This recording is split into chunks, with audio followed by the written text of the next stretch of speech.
How to add IoTeX and Trust Wallet app. Are you guys facing issues to add IoTeX and Trust Wallet app?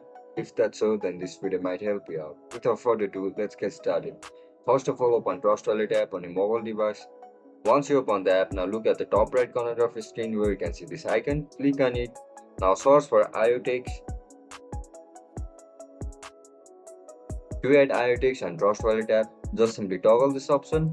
Once you toggle it, now go back to your Trust Wallet homepage.